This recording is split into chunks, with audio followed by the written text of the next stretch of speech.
here's the sad thing. This is the sad thing about all this, is that for a lot of people, this isn't just about politics. It's about their own life. For a lot of people who get into synthetic leftism, they're deeply depressed people. They're deeply hopeless people. They don't think that there's a future better than today. They don't feel good about their life. They don't feel like things could be getting better. They just feel angry. They feel like maybe they want to be a martyr. You know, the greatest example of this, right? Right? How do you become popular? How do you become popular among synthetic leftists? Lose, right? Why is Rosa Luxemburg allowed among these people? These people, if you say you like Stalin, they lose their minds. If you like Mao, they lose their minds. You like Castro, they lose their minds. Rosa Luxemburg, why do they like Rosa Luxemburg? She lost. Oh, she's safe. Why do they like the anarchists of Spain? They lost. Oh, they're safe. Why do they like Peter Kropotkin? He lost. He's safe. You know, that's how this stuff works. When you win and actually start building, actually start getting things done, the New York Times accuses you of violating human rights. And at that point, it becomes somewhat toxic to like you. And so these folks no longer like leaders who actually win. You know? They don't like socialist leaders who actually win. They like people who epically lose. Because it's part of their mindset. They don't want to actually win. They want to feel good in their isolation from society. They want to feel like martyrs. They want to feel like the rest of the world doesn't understand them, but they're right and the rest of the world is wrong. And they want to celebrate their isolation and be proud of their isolation from the broad masses of people. They want to feel special. They want to feel better about themselves. They want to celebrate their own weakness and their own backwardness. And so they like people who lost. They like martyrs. They like people that are untainted by actually winning in the real world. That's the issue here.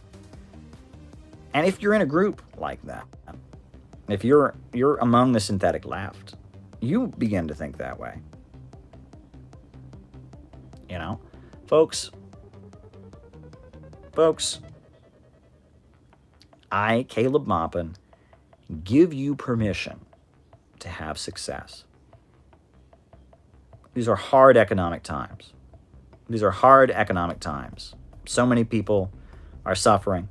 But if you are able to get yourself a decent job and take care of your family, I give you permission to do that. If you are able to start a business, a small store, a small enterprise, and able to make some money and take care of your family, I give you permission to do that. Working people in this country have been suffering for so long, and there is absolutely nothing wrong with working people wanting to improve their conditions. I give you permission to have a good life. I give you permission. And in fact, I would encourage you to demand that your government and your leaders make it easier for you to have better conditions. I think that you should be demanding that your government hire the unemployed and put them to work making a better country, repaving our crumbling roads, purifying our water, building new universities, building new schools. You should be demanding that your government do more to make you successful. Furthermore, I think you should be demanding that our government take public ownership of the oil and natural gas and coal and timber and use the money to make you more successful, to build more schools, more universities, more hospitals, more infrastructure, more high-speed trains. Furthermore, I think the government should be facing a mass demand by the population. The public should start demanding that the government take control of the lending of money and start lending money in a way that helps you to be more successful. Invest in your communities. Invest in your towns and your municipalities, not in a way that makes a private banker likely to make money. Have the banks under public control, the printing of money under public control. Get rid of the Federal Reserve. Have public control of banking so we can strategically plan out the economy so that you can be more successful.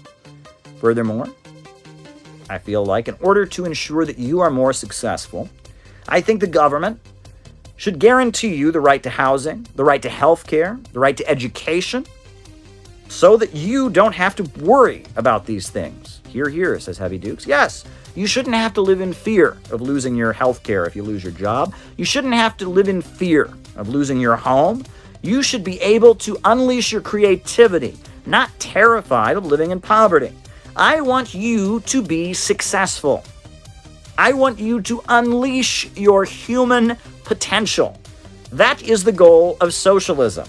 I want you to accomplish amazing things, and I want the state not to be protecting big bankers and billionaires, but to be protecting you and unleashing you and enabling you to be creative, enabling you to live up to your potential, enabling you to carry out and conduct miracles.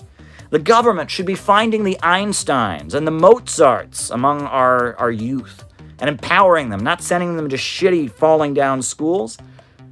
I want the government, the state, to be unleashed to fight for the people. I want a government of action that will fight for working families. We need a government of action to fight for working families. That's what we need. This is an optimistic view of socialism. I'm describing socialism to you right now. I'm describing a state that controls the economy in order to unleash economic growth and human progress. This is the kind of socialism I believe in. It's an optimistic socialism. It's a socialism about unleashing human potential. It's a socialism about communities that have long been downtrodden and suffering, being unleashed to do great things.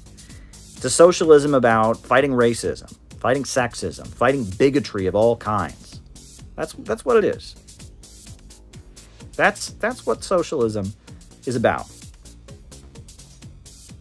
However, if your socialism is a socialism of pessimism, a socialism of poverty, a socialism of hopelessness, a socialism of tearing things down, a socialism of deconstruction, a socialism that doesn't like the paintings of Diego Rivera, but instead prefers the work of Jackson Pollock. If it's a socialism that would prefer pornography to the work of Sergei Eisenstein, it's a socialism that says beauty is totalitarian, but ugliness should be celebrated, I'm not the guy for you. I wear a suit. I'm optimistic. I want you to be successful. Guilty as charged. Guilty. Guilty as charged. And folks, on that note, I will take a sip of orange juice, and we can start doing our roll call. Brian Lee in Harlan County, Kentucky. Las Vegas. Glasno Autonomous Zone. Southern California. North Carolina. Cincinnati, Ohio. Jenny Lynn. East Germany. Italy. Venice. Germany. Independence, Missouri. Rachel Martinez. Dimitri from Dusty, Austin, Texas. Oklahoma. Steve. San Marcos, Texas. Alberta, Canada. South Louisiana. New Jersey. Jack Dundee from the United Kingdom. Denmark, East Germany, Etatist, Springfield, New Jersey.